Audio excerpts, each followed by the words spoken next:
I'm Tina Johnson, and I'm going to talk to you about one of the things I really love to do, and this is help change pictures of reality. And we are all unstoppable forces in the universe, and we all have a divine spirit that's uniquely for all of us. It's unique to all of us. And I'd like to introduce to you what I call the big story and the small story.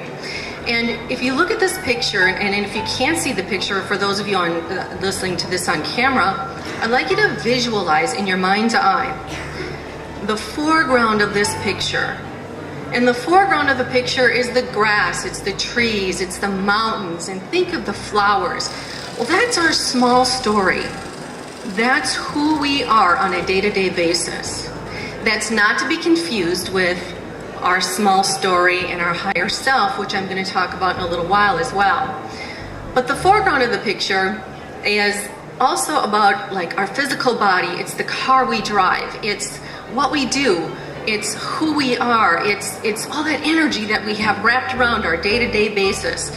And it's also where we live from fear, doubt, worry, anxiety, stress. Come on, let's face it, we've all had a little bit of that in our lives, haven't we? And most of us are so fascinated with that small story of who we are. And each time our spirit takes on an expression, because we are all expressions of spirit, aren't we? We have to have a character. We're all characters in that story. So we're characters in the story. And isn't it amazing, just looking in this room, how many different characters there are and how many different stories there are. All of them are so different. And then you think about the planet and all of the different characters and all the different stories on the planet. Now, what you do in your story makes complete sense in your story, doesn't it? It's logical in your pictures of reality. But it may not make any sense whatsoever in my pictures of reality. Isn't it amazing that the universe is so vast that it rearranges itself to accommodate everyone's story and everyone's pictures of reality? Think about that. They're your pictures of reality. You own them. No one else can have your pictures of reality. They're perfectly unique to you. So since the universe lovingly rearranges itself to accommodate your pictures of reality, do you ever wonder why you get what you don't want?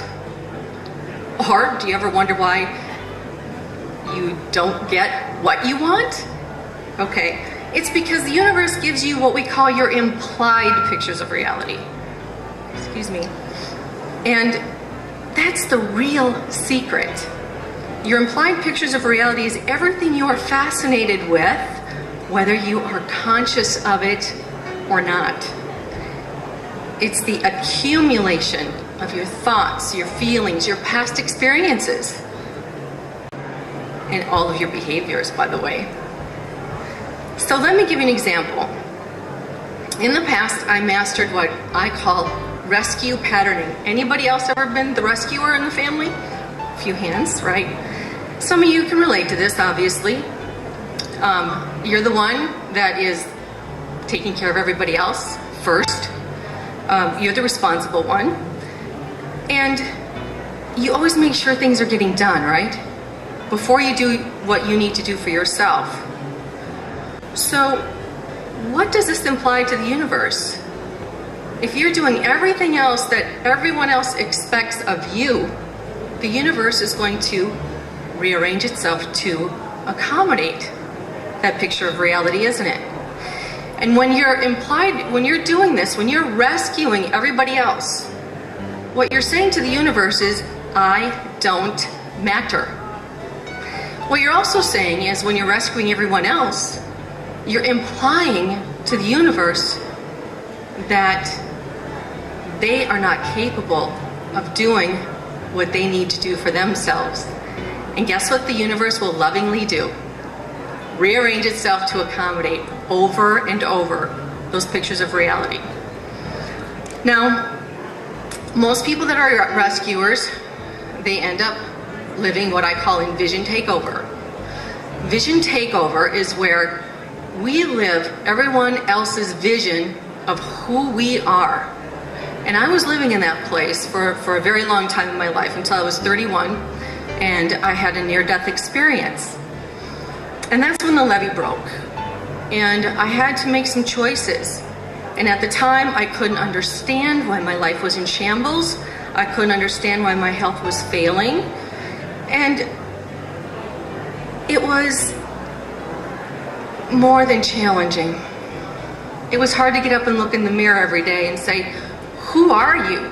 Because I was everybody else's vision. So when we're doing this and practicing this, we are also feeding the consciousness of victim energy on the planet. Are we ready to get rid of that one? Who wants to get rid of that one? Exactly, 2 hands.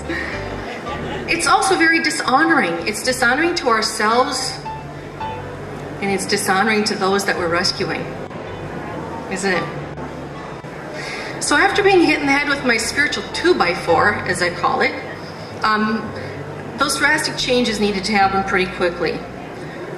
So when we become so fascinated from living in the positioning of our small story, again, that positioning of who we are on a day-to-day basis, we get more of that limitation because it just keeps recreating itself. It just keeps giving us this vicious cycle. And so what did I have to do? I had to change my inner landscape. How was I looking at my life, and where was I living from? That small story, I had to move into what I call the big story.